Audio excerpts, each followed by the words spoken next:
Assalamualaikum warahmatullahi wabarakatuh. Perkenalkan, saya Dwi Wahyudi, CGP Angkatan 10 kelas 120A. Pada kesempatan kali ini saya akan berbagi tentang aksi nyata modul 1.4 implementasi dan diseminasi budaya positif di sekolah.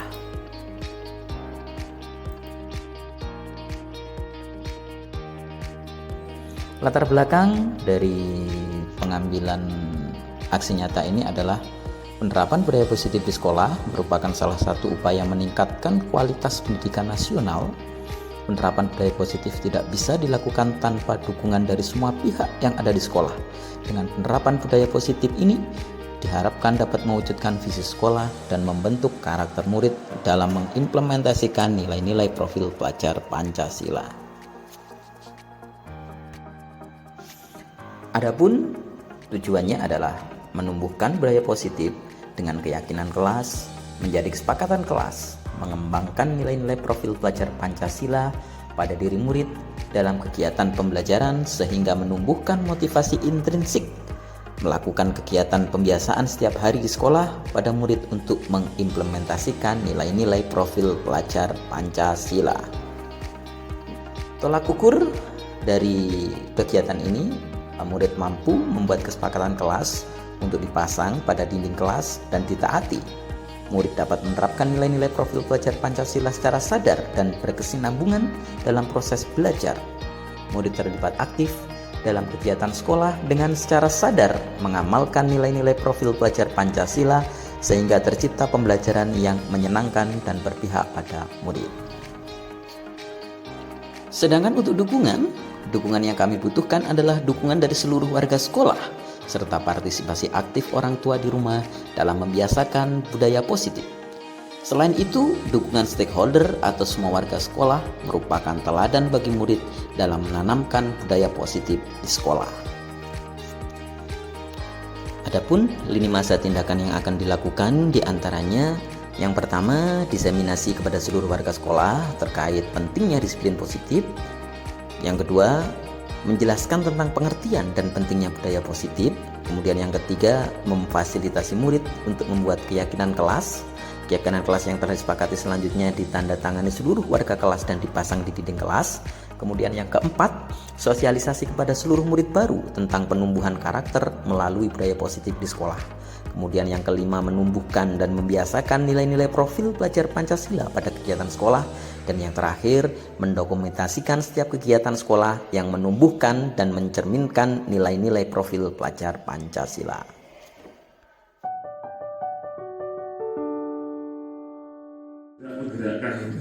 Bergerak.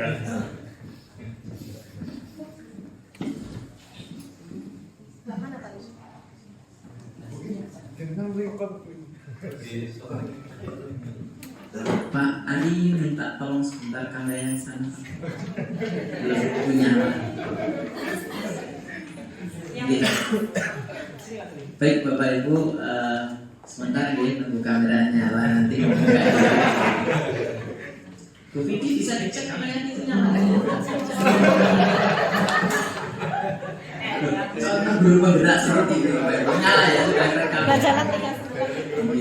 Monggo Bu Vicky bisa bergeser ke sampingnya Pak.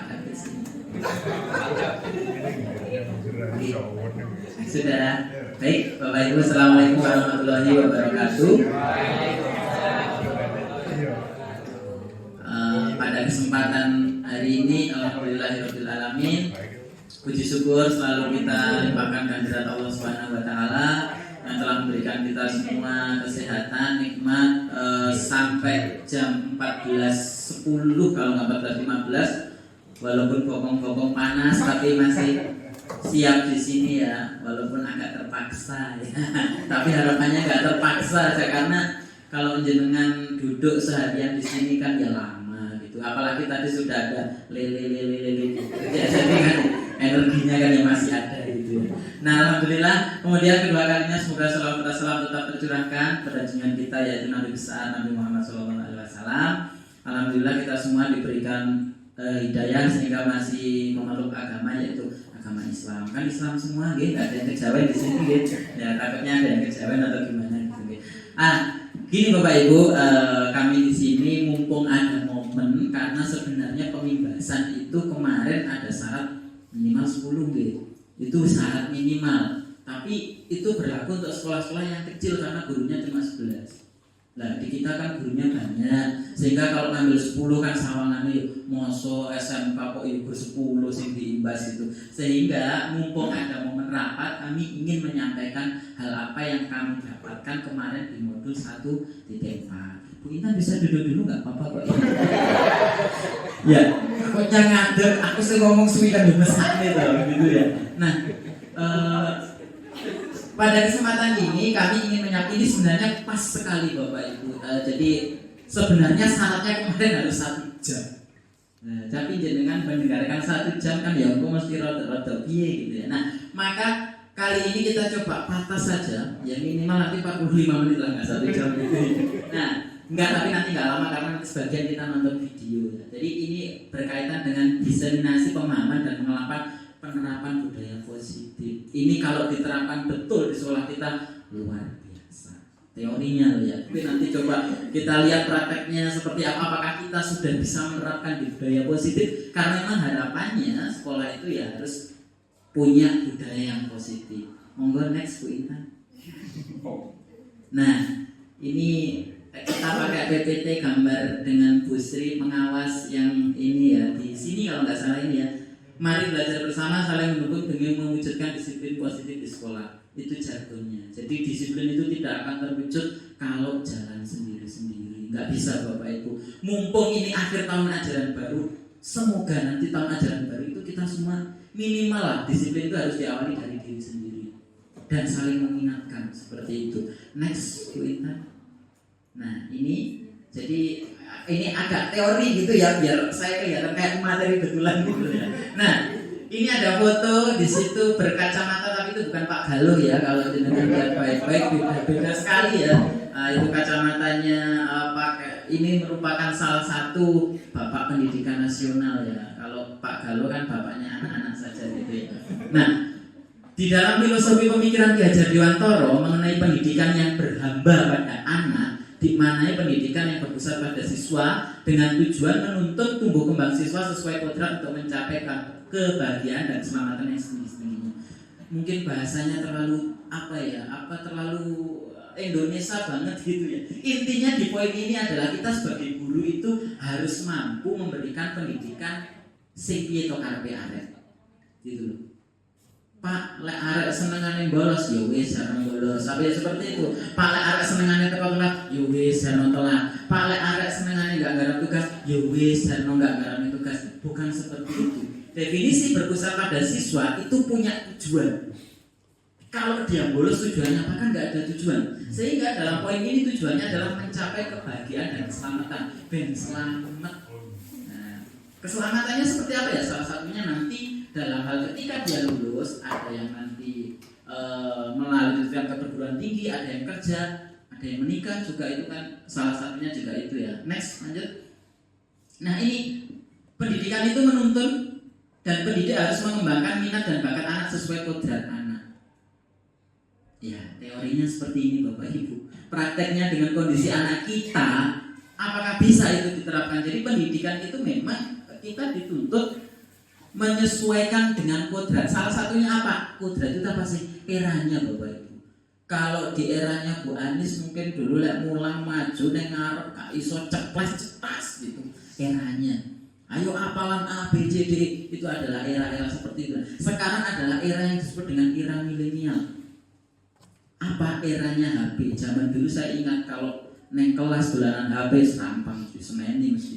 Ya, karena apa eranya bukan era seperti itu, kodratnya bukan kodrat seperti itu. Nah, di zaman sekarang coba Bapak Ibu masuk kelas, anak pegang HP, jenengan seneni, lucu. Kenapa? Karena eranya. Jadi kita tidak bisa melawan perkembangan zaman. Yang bisa sebagai guru adalah mengarahkan. Piye carane? Ya piye carane? Ya iku tugasnya guru. Abot ya tugas guru. Yo abot lah ngopo sampean biyen gelem dadi guru. Ya, karena saya juga sudah terlanjur jadi guru, ya ayo diterus nih wae, gak usah balik gitu ya. Nah, yang kedua, pendidikan dan kebudayaan adalah dua hal yang saling terintegrasi dalam pembelajaran. Kemudian, yang ketiga pembelajaran yang berpusat pada siswa, dan keempat dunia anak adalah bermain sehingga pembelajaran harus menyenangkan dan kembali ke poin teori seperti itu. Jadi Bapak Ibu, KIKD materi itu bisa dikejar, tapi bagaimana cara kita ketika masuk kelas itu membuat anak-anak nyaman. Kadang masuk kelas buka halaman 20, ayo dibaca satu thread, gurunya nyantai. Setelah itu sudah ayo lanjut, itu berarti tidak membuat anak itu menyenangkan. Ben seneng piye? Anaknya berarti kon ngegame seneng kabeh Pak koyo iki. Lah kalau seperti itu maka akan kembali ke poin tidak punya tujuan itu tadi.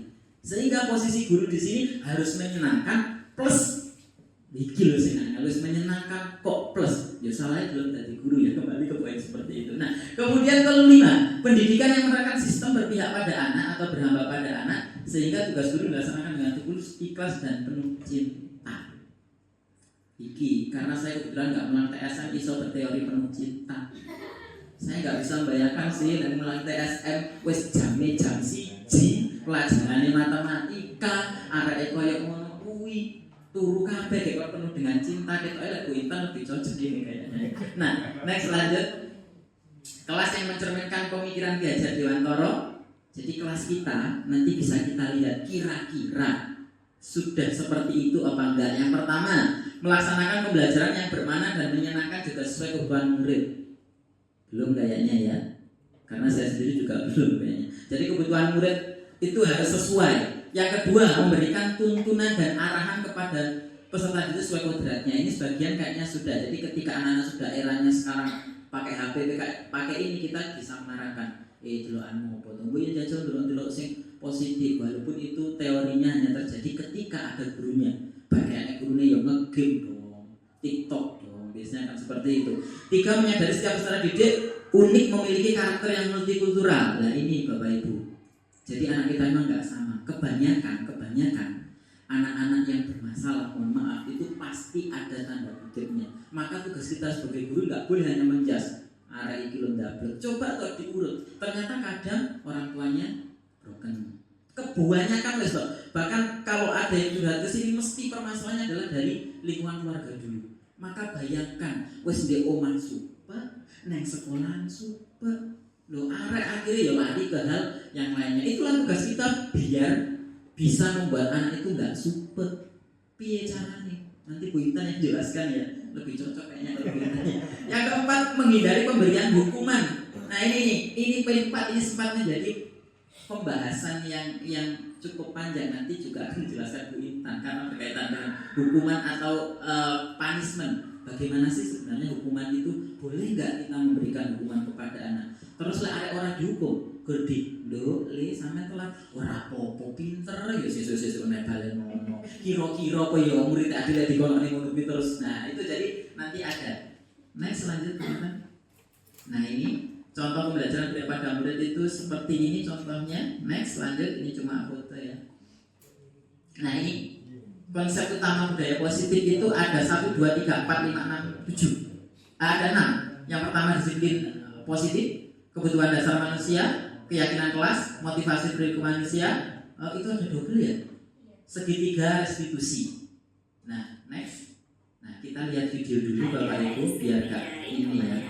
Dengan informasi yang akurat dan bermanfaat.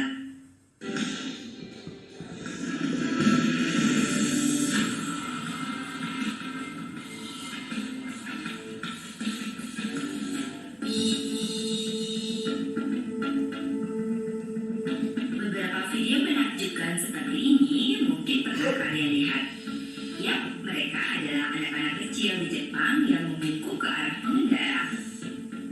Mereka memberi hormat dan terima kasih karena telah diberi jalan untuk menyeberang. Tindakan yang mengagumkan, bukan? Sementara di belahan dunia lain, hal seperti ini adalah tindakan aneh dan lucu. Meski dalam kondisi sibuk dan harus segera ke tujuan, mereka tetap tidak lupa untuk membungkuk.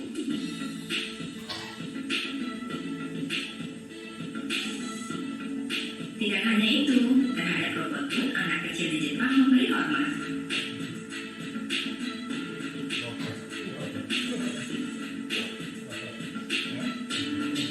Nah, kenapa mereka bisa seperti itu? Seperti nyaring mendapat jawaban dari berbagai sumber. Ketika di belahan dunia lain, anak-anak diajarkan dan fokus pada pelajaran akademik, Sementara di Jepang sebaliknya, keluarga dan sekolah dasar lebih fokus memberi pelajaran tata krama, nilai-nilai kebaikan dan kedisiplinan. Dari sinilah pembangunan karakter itu dimulai. Mereka juga diajarkan untuk mandiri. Orang tua tidak pernah mengantar anak-anaknya ke sekolah.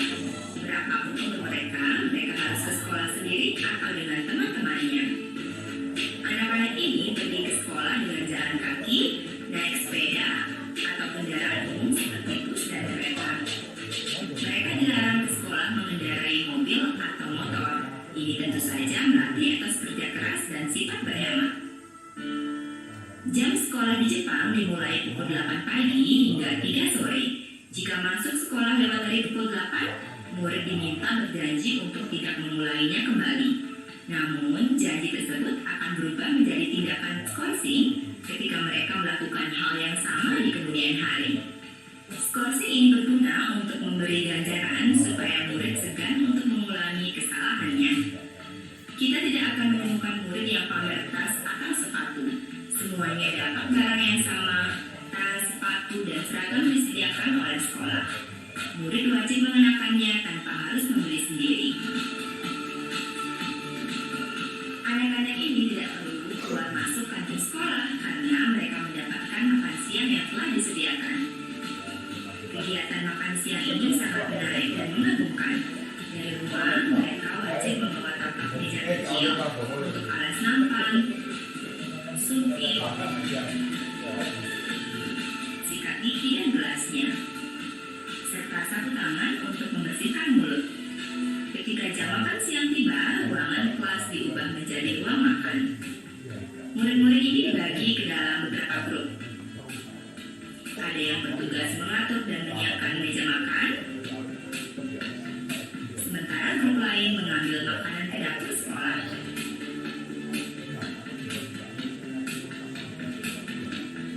Setelah semuanya siap, ketua kelas didampingi guru membagikan makanan pada masing-masing murid dengan sama rata.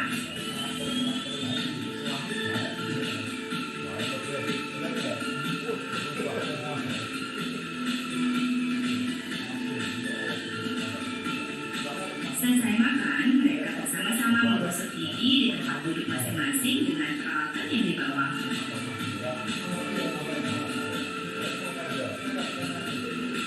Mereka juga wajib merapikan alat-alat makannya, merapikan dan mengumpulkan sampah yang bisa didaur ulang, membersihkan piring, nyawa, dan lain-lainnya dari sisa-sisa makanan.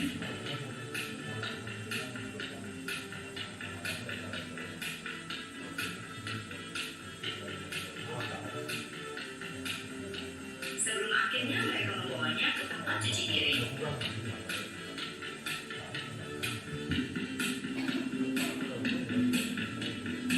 Sebelum mengakhiri jam sekolah, anak-anak ini wajib membersihkan ruangan kelasnya masing-masing. Beberapa di antaranya juga membersihkan sudut-sudut sekolah yang lain.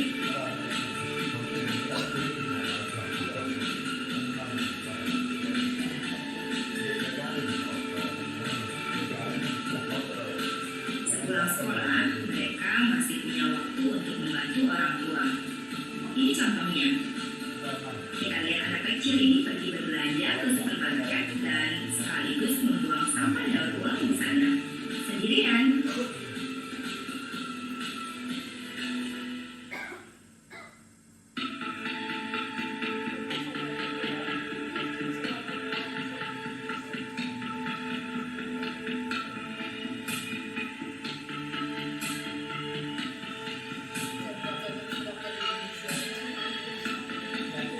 Mengagumkan melihat anak-anak kecil ini memiliki karakter hebat seperti ini. Ini adalah buah dari budaya dan tradisi yang kuat, yang telah dipraktekkan selama lebih dari 60 tahun. Hasilnya adalah masyarakat Jepang yang hidup tertib, sopan, dan disiplin.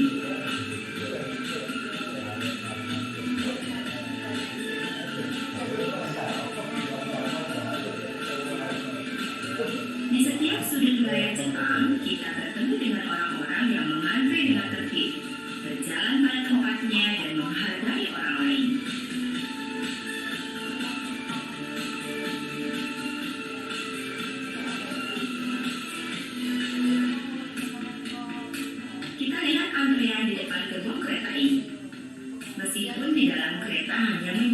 1 atau 2 orang yang akan turun, tapi mereka tidak akan masuk kalau orang yang akan turun belum benar-benar habis.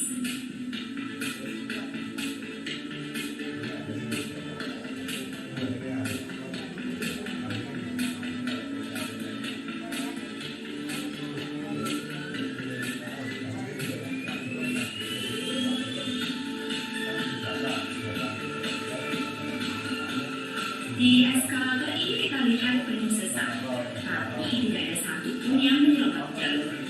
Benar-benar mengagumkan, bukan? Ini adalah hasil dari pernikahan karakter usia dini di Jepang. Jepang yang memiliki penduduk 126 juta jiwa adalah salah satu negara yang sangat disiplin, tertib, dan bersih. Dan juga salah satu negara yang tingkat kriminalitasnya sangat rendah. Ini membuktikan bahwa pendidikan karakter di rumah, sekolah, dan di masyarakat sangat penting.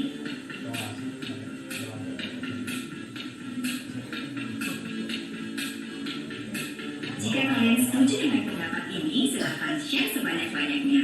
Pencet tombol like dan subscribe jika berkenan. Berikan saran atau kritik di kolom komentar ya. Sekeping Jaring akan kembali dengan informasi yang sama menariknya. Terima kasih, bye.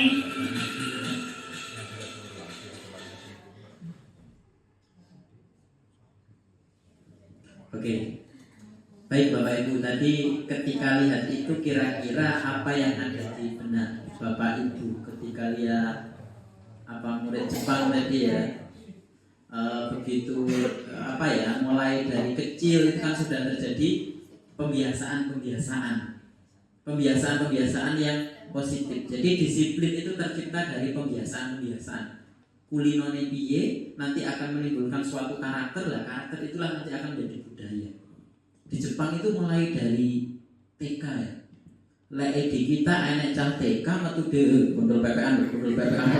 Ya, takut. Ya karena apa ya? Kembali ke lingkungan yang besar. Terus bagaimana? Apakah mungkin kita bisa merubah lingkungan yang besar? Maka dari itu kita usahakan dari lingkungan yang kecil dulu. Yang kecil dalam hal ini adalah sekolah kita. Keluarga kita jelas pasti itu masuk dalam lingkup kita sendiri lah. Yang salah satunya adalah sekolah kita. Bagaimana kita bisa menciptakan minimal lek sak Indonesia nggak iso ngono kuwi, harusnya sak SMK Mudarma ya iso ngono kuwi. Keren, bayangkan anak-anak baris di depan sana tuh berangkat pagi, seret. Cuma kembali lagi sebelum ke sana perlu ada namanya suri tauladan. Contoh, bayangkan gurune isu wis baris kabeh. Ya toh. Lah kadang kan enggak. Ya mohon maaf ini saya sendiri loh ya. Jangan salah paham nanti. Saya enggak maksud saya sendiri. Ya, saya sendiri. Tekonnya jam itu kurang seperempat. Arek-arek wis dari sini coba kalau gurunya semua kompak. Ya makanya beliau itu enggak bisa dewean. Coba Bu Medi sendiri enggak iso Pak Ari sendiri logo malah kayak wong ilang. Marasin sendiri Bu Emi sendiri. Coba kalau semua kompak Bu Haris ndek kono. Minimal kalau nggak bisa 1 minggu, dalam 1 minggu sehari aja Pak mungkin Pak. Entah itu hari Senin saja atau hari Rabu saja itu perlu dan seragamnya sama semua. Oh keren itu. Itu nanti anak-anak salaman gitu. Makanya kembali Brebes itu nggak bisa tercipta kalau nggak timbul dari pembiasaan. Dan pembiasaan itu muncul dari mana? Satu harus dari motivasi diri sendiri. Pertanyaannya bisa nggak kita muncul langsung motivasi dari diri sendiri? Enggak. Maka butuh pemancing dari orang lain. Jadi lek kena konconya budal isu itu harusnya kita malu, bukan salahnya kalian budal isu. Nah, kok kurang pegawaian. Mulai jam 10 kok budal jam 7. Nah, sehingga kita perlu hal-hal seperti ini menjadi pemantik bagi kita. Kok iso jam 7:30 itu budal. Lah, terus nabi itu seandutan loh. Ya. Padahal saya dulu, ini saya loh ya, rumah saya dari Liep, saya berangkat jam 6 bisa. Rumah saya di Sumbermancing, berangkatnya jam 7 berangkat seperempat. Berarti kesimpulannya bukan jarak yang menyebabkan disiplin, tapi kembali ke motivasi. Nah, maka dari itu marilah dari video ini tadi kita belajar. Dan kebiasaan itu kalau di sana kan dari kecil. Ya, kalau di sini ya dari kita dulu. Nanti kalau guru-gurunya bagus, wes stop. arek aku mesti bayu lah kok gurune angel sudah teko kabeh. Lah kadang enggak, arek-arek wis teko kabeh, lah gurune urung teko. Pas wayahe ya banyak ini terjadi dan itulah kenapa yang menyebabkan mindset seperti ini menjadikan anak-anak kayak kurang lingkunganku kan seperti itu, sehingga menimbulkan karakter-karakter yang kurang baik seperti itu. Nah, pembelajaran dengan paradigma baru dirancang berdasarkan prinsip pembelajaran yang berdiferensi, sehingga setiap siswa belajar sesuai dengan kebutuhan dari tahap perkembangannya untuk mewujudkan profil pelajar Pancasila. Sebenarnya ending dari video itu tadi, sekarang yang digembur-gemburkan pemerintah IKM itu kurikulum merdeka, di mana anak-anak itu ada merdeka belajar, di mana ada P5 profil pelajar Pancasila. Ya harapannya adalah membentuk karakter. Hanya saja mungkin tahapannya agak telat secara teori karena sekarang kan sudah SMK ya. Harusnya tahapan itu kan mulai dari TK, SD, SMP baru SMK. Pertanyaannya kan sekarang kita sudah terjadi ibaratnya segok yo. Ada nih. Oh, notif HP gitu. Saya kira kok cedek men gitu. Apa karo Nabi pendagang wis. Nah, di profil pelajar Pancasila itu jelas poin-poinnya, karakter 5. Harapannya memang pemerintah dari P5 itu bisa membentuk karakter siapa seperti itu. Next lanjut perintah. Nah, ini saya rasa cuma next aja lanjut. Nah, disiplin positif merupakan salah satu cara penerapan disiplin yang bertujuan untuk menumbuhkan kesadaran serta memberdayakan murid untuk melakukan tanpa iming-iming pujian, ancaman maupun hukuman. Ini tujuan endingnya nanti seperti itu Bapak Ibu. Jadi tanpa kita memberikan hukuman, pujian, ancaman itu anak-anak bisa disiplin. Akan tetapi untuk menuju proses sana biasanya ya enggak anak-anak itu memang kadang butuh shock terapi. Anak telat dipuji kadang. Loh telat kok malah dipuji? Barangkali dengan dipuji anak, kamu bagus ya, datangnya jam 7, besok-besok datang jam 8 ya. Ya kalau anak zaman dulu krosok disemoni, ya ampun aku disemoni berarti itu aku telat. Lalu anak saya ini, oh iya oke, saya sholat kok jam 10 lah perlu ya. Artinya dengan konsep anak seperti ini kita harus melakukan kondisi diri yang tepat. Oh berarti cara kita kurang tepat sih. Barangkali dengan memberikan keyakinan-keyakinan, dengan memberikan konsekuensi-konsekuensi itu nanti bisa jadi. Next lanjut. Nah ini ada perbedaan konsep disiplin dengan identitas gagal. Ini konsep disiplin yang menjadikan identitas gagal. Yang pertama untuk menuju disiplin itu sebenarnya ada 2 atau 3, tapi 2 ini yang menyebabkan gagal. Yang pertama hukuman, kedua penghargaan. Ternyata disiplin lewat hukuman itu bisa menjadikan identitas yang gagal. Dalam tanda kutip, nanti ada penjelasannya. Yang kedua, penghargaan. Apa perbedaannya? 1, hukuman itu menyakiti, pasti.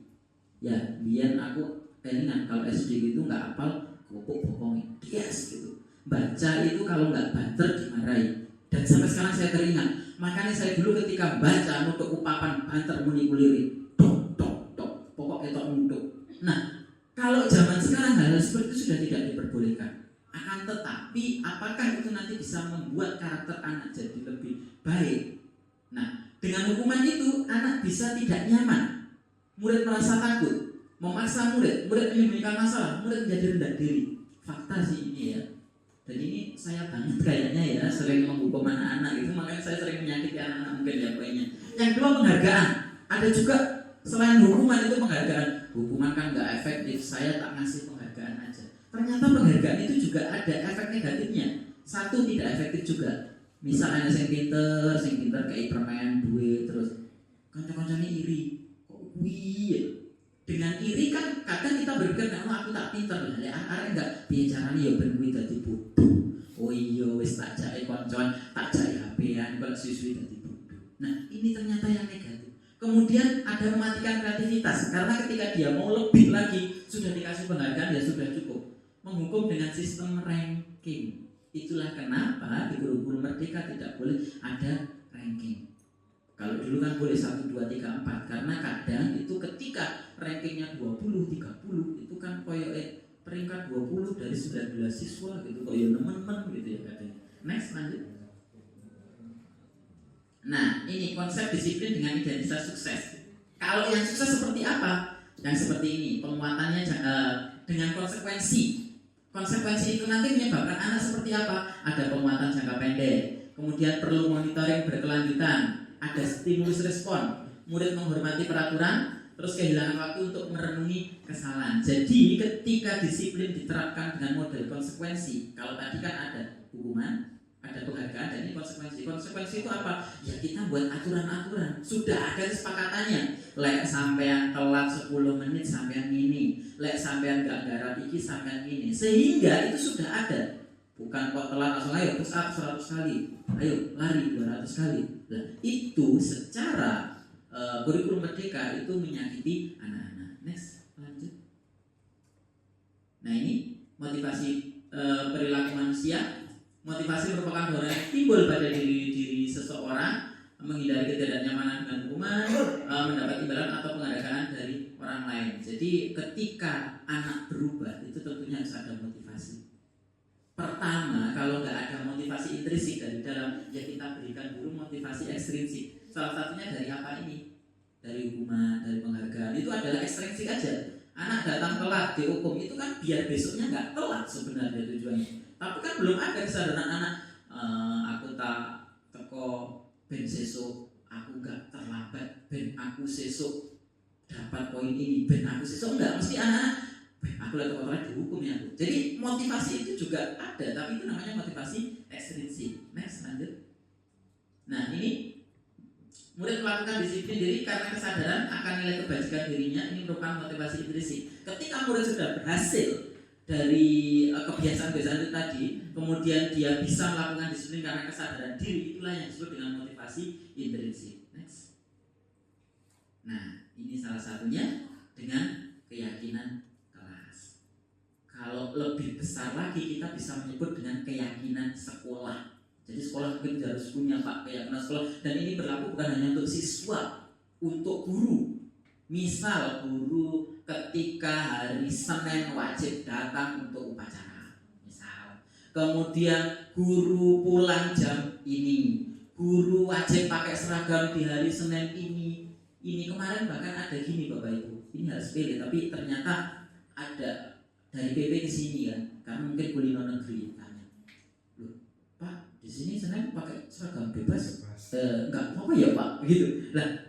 Saya jawabnya harus gimana? Artinya sebenarnya karena seragam itu nanti juga sebagai identitas. Mungkin ini nanti Pak untuk tahun ajaran baru bisa kita buat kayak kegiatan sekolah. Dulu pernah dibuat tapi karena tidak tertulis. Jadi sesuatu itu kalau hanya tersirat tidak tersurat itu sulit Bapak Ibu. Kalau hanya nggak ditulis ya ditulis yang besar gitu. Atau mungkin ditulis tapi setelah ditulis tidak dilaksanakan. Sing tidak melaksanakan lebih banyak daripada yang melaksanakan. Yo, podo goro. Jadi kalau dibuat nanti gitu, buat kegiatan sekolah Senin Minggu ini mungkin karena seragam kita kan banyak. Cuma yang layak, yang mana yang tidak layak, yang mana itu nanti kecuali Jumat mungkin Jumat bisa bebas atau gimana itu kembali nanti ke keyakinan sekolah. Next, lanjut. Nah, ini bagaimana sih cara membentuk keyakinan kelas? Kalau ini ke ibu guru ya kalau ngajar di kelas. Yang pertama lebih abstrak dari peraturan, berupa pertanyaan universal, positif dibuat. Jadi kalimat keyakinan kelas itu harus positif, tidak boleh menghindari kalimat negatif. Misal negatif seperti ini, jangan bermain HP. Itu ternyata dalam keyakinan kelas itu kalimat jangan itu dikategorikan negatif. Kemudian diarahkan ke kalimat seperti apa? Ketika pembelajaran memperhatikan guru. Jadi sebenarnya itu kan cuma kalimat motivasi aja. Karena apa? Bahasa kalimat itu akan mempengaruhi bagaimana kita bertindak. Contoh, kita baca WA aja. Kalau kita salah makna beda lagi. WA dulu jawab ya. Itu kadang mantap. Atau itu ada kalimat, aku masih di sini. Tapi kita bacanya aku ini loh. Jadi not apa nada atau mungkin cara kita menyampaikan itu ternyata sangat berpengaruh. Jadi pemilihan bahasa itu nanti akan menyebabkan beda. Ini kan manggil anak, Rinyo, ini nyanyi banyak, gitu. Kesini, kamu kemarin kemana nggak masuk? Beda. Artikulasi itu juga akan memberikan arti yang berbeda. Itulah kenapa dalam penyampaian kelas itu kita harus menggunakan bahasa-bahasa yang positif, hindari bahasa-bahasa yang negatif. Tidak masuk kelas siap dihukum lari lapangan 1000 kali misal seperti itu ya, itu mesti anak-anak bayar netok harus mesti frustasi. Next lanjut. Nah, ini kebutuhan dasar manusia. Ada 5 kebutuhan dasar manusia. Jadi kita sebagai guru itu nanti harus paham kebutuhan dasar anak juga. Yang pertama, bertahan hidup jelas. Sampean pun di sini, jenengan pun semua di sini pasti juga menerapkan prinsip bertahan hidup. Kalau nggak bertahan hidup, gak mulai semuanya seperti itu. Nah, itu prinsip pertama, dan saya yakin semua orang itu pasti punya prinsip pertama bertahan hidup. Dan itu juga berlaku untuk anak-anak juga. Yang kedua itu adalah kasih sayang dan rasa diterima. Ini yang penting Bapak Ibu. Kita berharap anak-anak kita bisa menerima, kita bisa memberikan. Begitu juga dengan ruang lingkup Bapak Ibu guru. Semoga kita semua itu juga bisa poin kasih sayang dan rasa diterima. Coba kalau guru-gurunya semua ini juga kompak, semua poin kedua ini dapat, anak-anak itu nanti juga akan menimbulkan lingkungan sekolah yang sangat positif. Yang ketiga, penguasaan. Anak-anak itu semua orang itu pengen atau ada kebutuhan untuk penguasaan atau berkuasa. Berkuasa bukan hanya dalam hal posisi, dalam hal ini berkuasa atas dirinya sendiri juga bisa. Kemudian poin keempat, kebebasan. Dan poin kelima, kesenangan. Itulah kenapa Pak Hanafi, poin kelima itu mungkin ada namanya rekreasi Pak. Karena ini kebutuhan kesenangan Pak Hanafi ya. Cuma ya ini perlu diagendakan dalam keyakinan sekolah. Ulang rekreasi, tahun rekreasi benjut, sebenarnya nggak senang malah senep gitu ya. Ini merupakan kebutuhan dasar manusia. Dan kesenangannya nanti antara guru, antara siswa beda. Jadi Bapak Ibu harus bisa mengakomodasi itu. Bagaimana anak-anak, anak ini kok senangnya HP yang ini.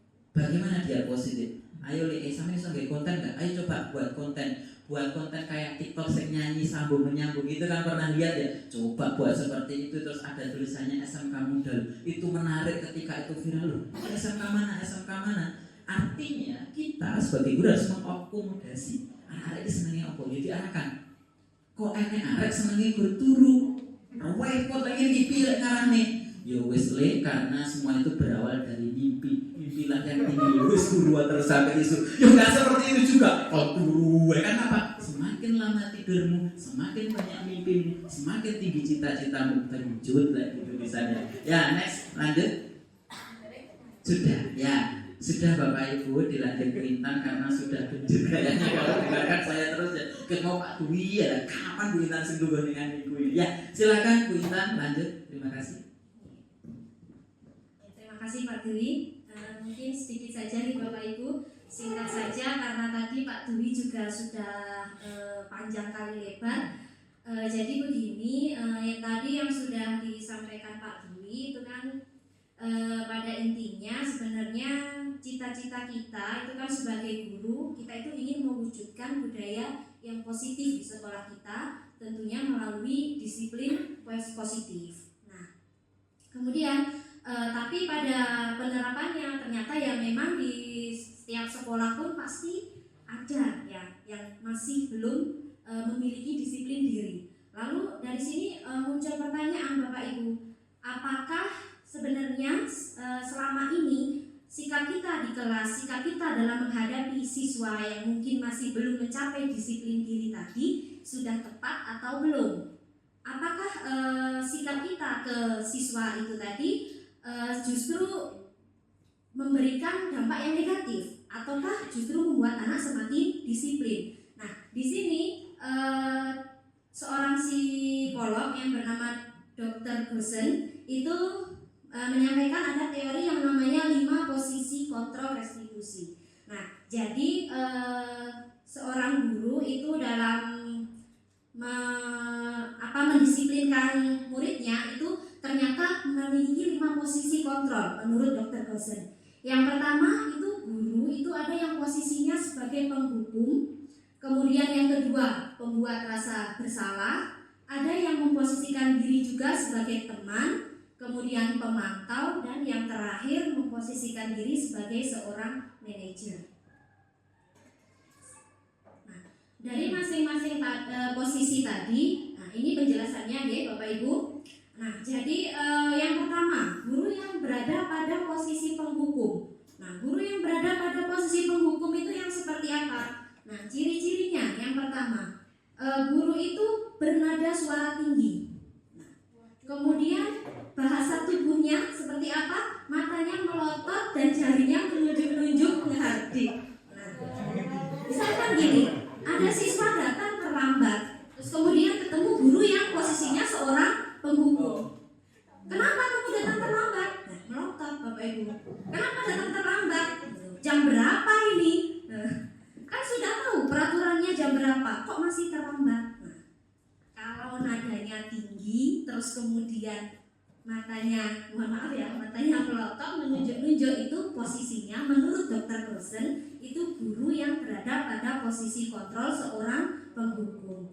Nah, kalau kita menempatkan diri kita seperti itu, akhirnya dampaknya apa? Nah, dampaknya kemungkinan murid marah dan mendendam. Jadi murid ketika diperlakukan seperti itu ternyata ada yang justru marah dan mendendam, bukannya disiplin tapi mendendam, atau bisa juga bersifat agresif. Terus kemudian yang kedua itu ada posisi teman. Nah, posisi teman itu ciri-cirinya apa? Nada suaranya ramah, akrab, dan bercanda. Bahasa tubuhnya merapat pada murid, matanya tersenyum dengan jenaka. Nah, seperti apa itu? Misalkan kasusnya sama seperti tadi, siswanya terlambat. Kamu kenapa kok terlambat? Nah, gitu. Jadi seperti sama temannya, kenapa kok terlambat? Setiap hari terlambat terus. Nanti kalau terlambat, ibu yang dimarahi sama Pak Kepala Sekolah. Ayolah, jangan terlambat terus. Nah, seperti itu, nadanya halus, nggak membentak-bentak, halus sekali.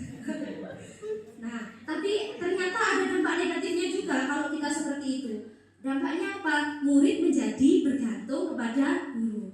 Jadi kalau ketemu guru lain yang nggak seperti itu, nggak mau nurutnya cuma sama guru yang tadi, yang memposisikan diri sebagai teman tadi. Nah, terus kemudian ada posisi pembuat merasa bersalah. Nah, ciri-cirinya apa? Pembuat merasa bersalah ini nada suaranya mengelas, halus, sedih. Nah, bahasa tubuhnya merapat pada anak dan lesu. Nah, jadi kalau pembuat merasa bersalah itu begini, misalkan contohnya, kok kamu terlambat lagi, nanti ibu yang dimarahi, kamu nggak kasihan kalau ibu nanti dimarahi Pak Kepala Sekolah. Itu murid kita sebagai wali kelas kita ngomongnya seperti itu.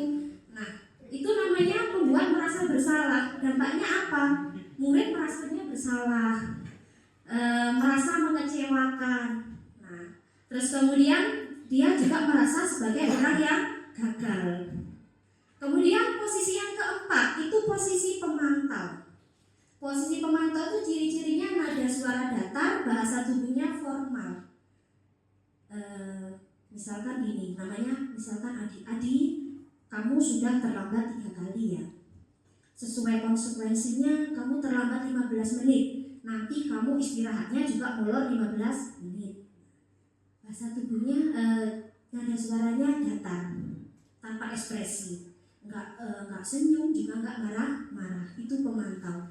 Nah, dampaknya apa? Murid ya tetap aja tidak nyaman. Kenapa? Ya ada konsekuensinya tadi. Nah, setelah 15 menit istirahatnya molor 15 menit. Itu membuat murid juga tidak nyaman kalau kita posisi pemantau. Yang terakhir itu adalah posisi manajer. Nah, ciri-cirinya nada suaranya itu tulus, bahasa tubuhnya tidak kaku dan mendekat ke murid. Nah, kalau posisi manajer ini jadi guru yang menempatkan diri pada posisi manajer itu tidak, kalau ada anak yang melakukan kesalahan tidak langsung dihukum. Kemudian tidak langsung kalau ada misalkan lagi, tadi kan siswa terlambat ya, misalkan ada murid yang bertengkar, kita tidak langsung mencari siapa ini yang salah. Nah, tapi kita fokus pada bagaimana memecahkan masalahnya. Masalahnya apa? Kenapa kok bertengkar?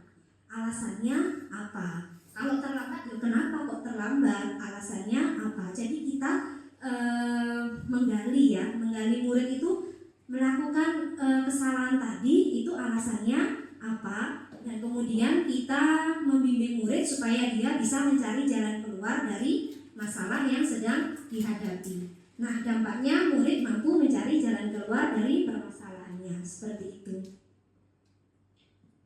Nah, terus kemudian Kalau kita menempatkan diri kita pada posisi manajer tadi, diharapkan tadi kan dari 5 posisi ya Bapak Ibu, ada yang penghukum, ada teman, pembuat merasa bersalah, terus kemudian ada apa tadi satunya? Pemantau. Terus yang terakhir adalah posisi manajer. Kira-kira menurut Bapak Ibu semua dari kelima posisi yang paling ideal yang mana? Yang paling ideal ya? Manajer. Kenapa kok yang manajer kok bukan penghukum? Karena penghukum ya tadi ada dampak negatifnya dan begitu juga yang lainnya. Nah, ketika kita menerapkan posisi manajer itu ada pendekatan yang namanya pendekatan restitusi. Nah, bagaimana supaya kita bisa menerapkan posisi manajer? Kita bisa melakukannya dengan pendekatan restitusi. Apa itu restitusi? Nah, restitusi itu adalah proses menciptakan kondisi bagi murid untuk memperbaiki kesalahan mereka sehingga mereka bisa kembali kepada kelompok dengan karakter yang lebih kuat. Nah, ini jadi ada beberapa poin dalam restitusi. Yang pertama, murid menjadi bertanggung jawab untuk perilakunya. Jadi apa yang dilakukan murid, dia bisa mempertanggungjawabkannya. Terus kemudian fokus pada pemecahan masalah.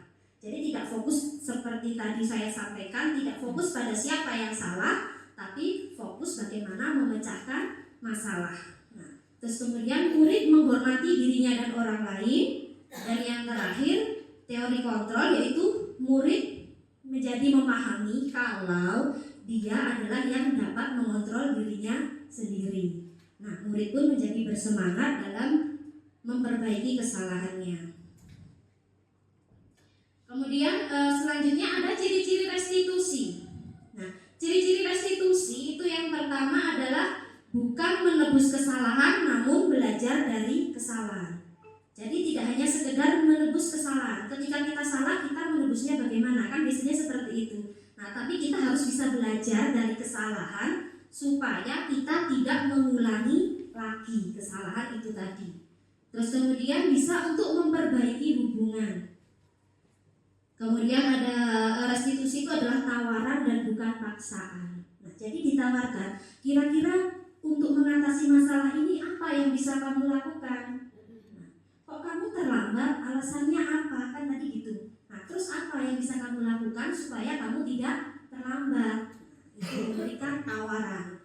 Kemudian menuntut untuk melihat ke dalam diri, mencari kebutuhan dasar yang mendasari tindakan itu. Nah, jadi kenapa kok anak itu tadi melakukan kesalahan? Kebutuhannya apa yang tidak terpenuhi? Apakah tadi seperti yang sudah dijelaskan Pak Dwi, apakah kebutuhan akan kasih sayangnya yang kurang? Atau penguasaannya, atau kesenangannya, dan lainnya.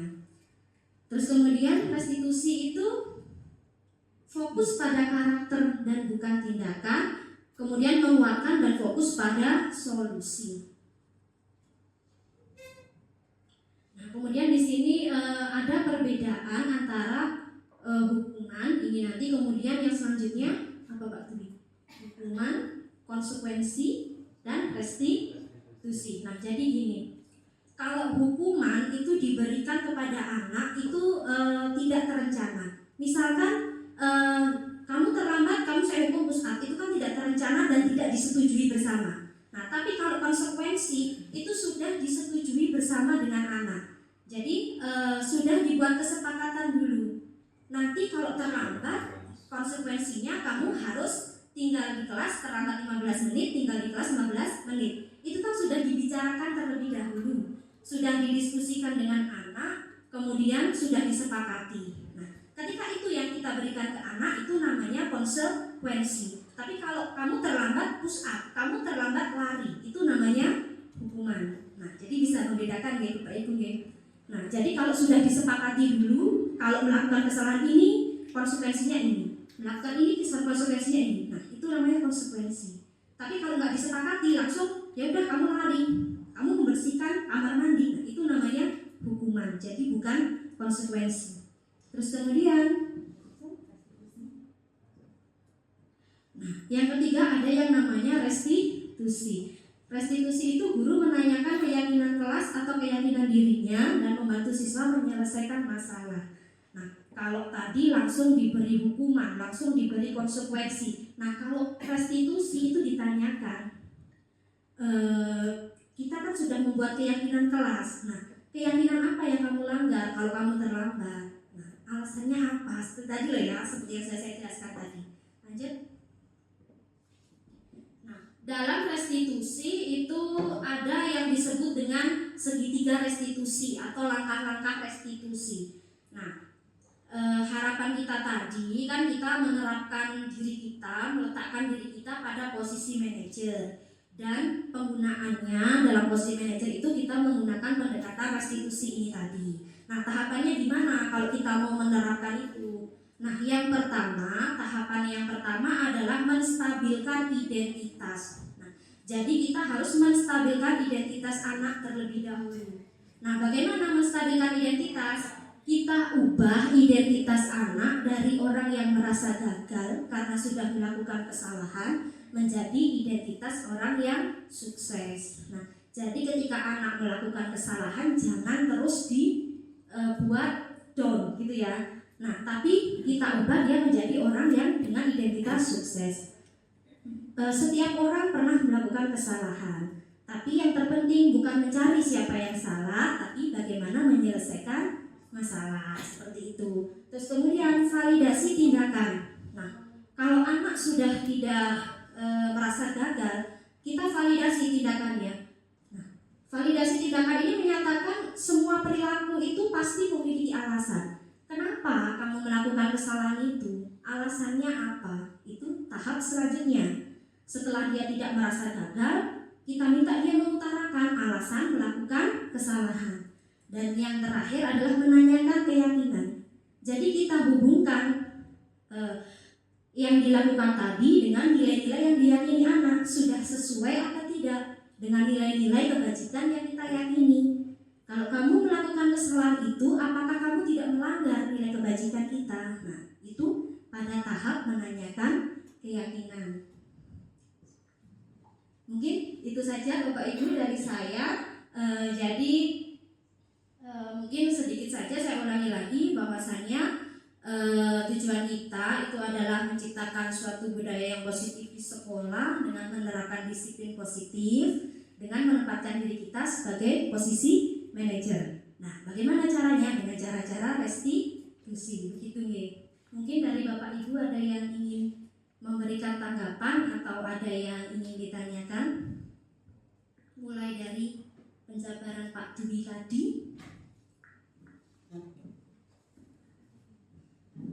Baik, Bapak Ibu, saya rasa karena matahari sudah semakin berjalan menuju ke barat dan sudah paham jelas semuanya, karena memang sudah guru, kalau nggak paham berarti jadi siswa saja, kan seperti itu ya. Terima kasih. Saya rasa satu hal yang perlu kami sampaikan dan kami berharap di guru penggerak ini bukan hanya sekedar syarat untuk menjadi guru penggerak, bukan hanya sekedar syarat untuk menggugurkan kewajiban, tapi semoga walaupun tidak 100%, setidaknya ada sedikit perubahan yang terjadi nanti di tahun ajaran baru. Semoga kita semua bisa menerapkan disiplin positif, dan semoga kita semua memiliki standar kepribadian yang profesional dalam segala hal, termasuk kalau ada permasalahan di rumah jangan sampai dibawa ke sekolah. Sudah ngomong-ngomong, petok arek-arek tambah super, ngoreng-ngoreng pisan dah. Akhirnya itu yang disebut dengan tidak profesional. Dari saya cukup ya. Terima kasih atas waktunya, luar biasa sekali Bapak Ibu ini, walaupun sampai jam 3:04 ya Bu. Hampir 3:30 ya, tapi masih setia. Harapannya setianya bukan karena ada Pak Nabi di sini. Harus mulai diusulkan Pak Kepala Sendiri ini. Nah, terima kasih dari saya. Sekian. Mohon maaf apabila banyak hal-hal atau kata yang menyinggung. Sekian. Wassalamualaikum warahmatullahi wabarakatuh.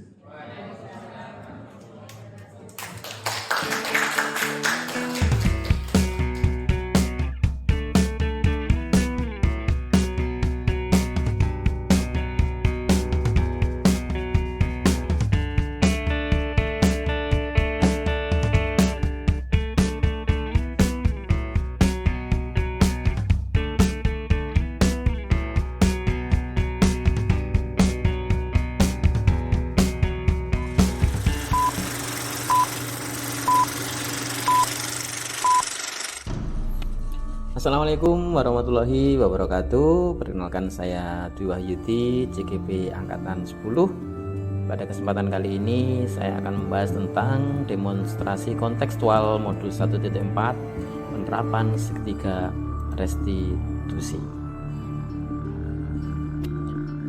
Segitiga restitusi. Restitusi merupakan suatu proses dialog yang dilakukan oleh guru kepada murid atau orang tua untuk menghasilkan murid yang mandiri dan bertanggung jawab.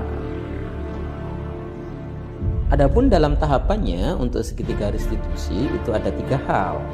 Yang pertama menstabilkan identitas, kemudian ada validasi kebutuhan, dan yang ketiga yaitu menanyakan keyakinan. Nah, dalam hal menstabilkan identitas itu harus berdasarkan prinsip membuat kesalahan adalah bagian dari proses pembelajaran. Kemudian menggeser identitas gagal ke identitas yang sukses. Kemudian untuk validasi tindakan yang salah, dalam hal ini harus berdasarkan prinsip setiap perilaku berupaya memenuhi suatu kebutuhan tertentu. Kemudian guru akan bergeser dari pemikiran stimulus respon menjadi proaktif dan mengenali serta mengakui kebutuhan murid akan memperbaiki hubungan dengan murid. Kemudian dalam hal menanyakan keyakinan, murid akan diberi pertanyaan-pertanyaan bermakna untuk memunculkan motivasi secara intrinsik serta mampu mengaitkan keyakinannya dengan tindakan yang salah. Berikut contoh kasus yang diselesaikan dengan metode segitiga restitusi. Kasus pertama, Sofi sering terlambat masuk kelas dikarenakan sering begadang dan selalu bermain gadget hingga larut malam.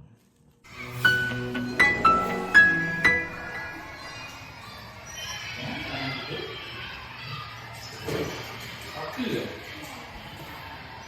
gini, kemarin bapak kan nggak apa-apa.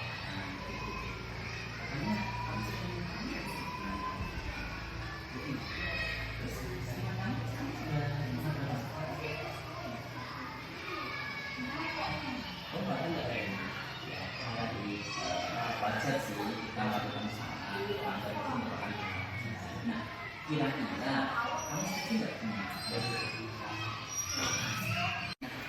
Ini Sofi, kamu kan sering bangun terlambat. Tentunya kamu punya alasan dong. Karena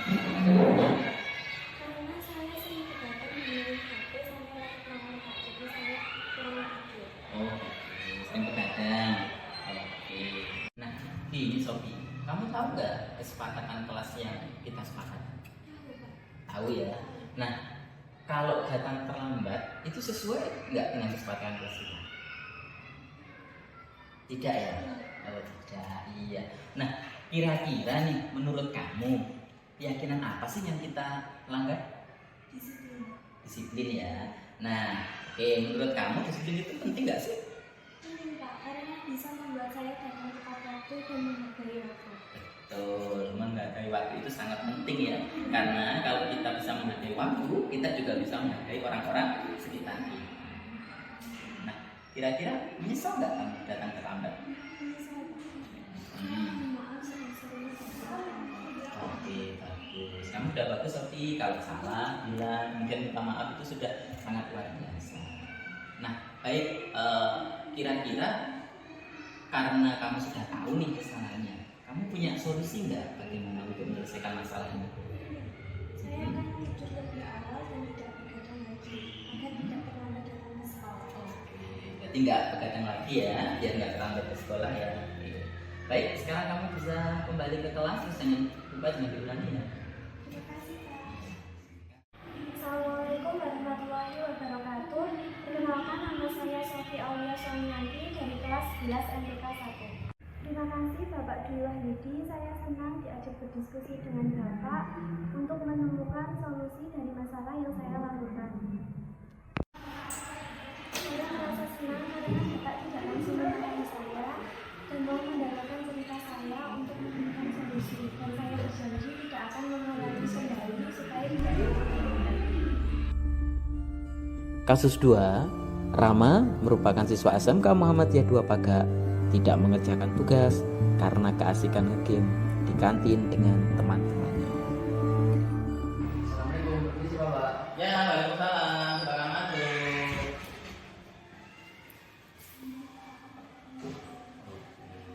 Rahma ya, Rahma Mulyana. Gimana kabarnya?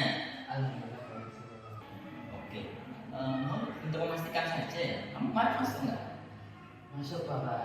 Masuk ya. Iya. Oke. Terus kira-kira dipanggil ke sini tahu apa kesalahannya? Ya, sebenarnya saya juga ingin tahu sih Bapak. Oh. Jadi gini, kemarin kan ada laporan itu pas mengerjakan tugas kamu di kantin. Benar nggak kamu kemarin di kantin? Iya Bapak. Oh iya, benar ya. Oke. Jadi gini, semua orang itu pernah sih melakukan salah seperti itu. Pas buka kan enak tuh ke kantin, nggak mengerjakan itu kan ya wajar-wajar saja, nggak apa-apa. Nah, akan tetapi kenapa kamu kok terus nggak memasukkan? Ya, mohon maaf Bapak. Ya, soalnya kita kan ya ada teman-teman saya juga. Gitu. Iya. Oke. Nah, kamu masih ingat nggak dengan keyakinan kelas kira-kira? Oh ingat Bapak. Ingat. Nah, kira-kira nih kalau seperti itu kamu meninggalkan keyakinan kelas yang mana? Tidak mengerjakan tugas dan menyiapkan tugas. Oke, betul sekali. Nah, jadi ini saya apresiasi kamu sudah mau menyampaikan itu. Terus kira-kira solusinya untuk bertanggung jawab apa yang kamu lakukan? Mungkin dikenakan sanksi seperti jalan perjanjian dan saya berusaha untuk kita Oke, itu ya, sama mengumpulkan tugas nanti di jam terakhir ya, jangan sampai nanti pelajaran saya belum selesai. Ya. Oke, terima kasih. Silakan kembali ya sama-sama.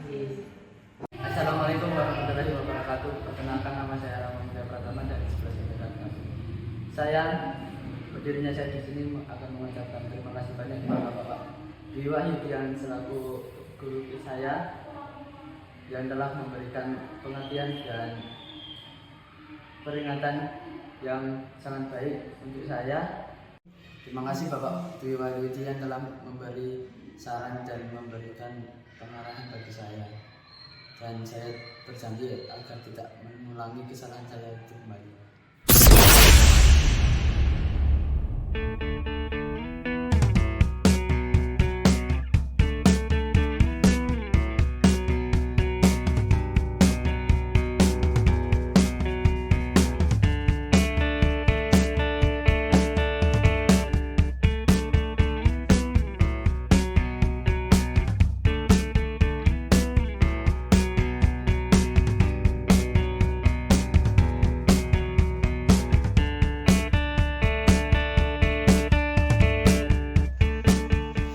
Assalamualaikum warahmatullahi wabarakatuh.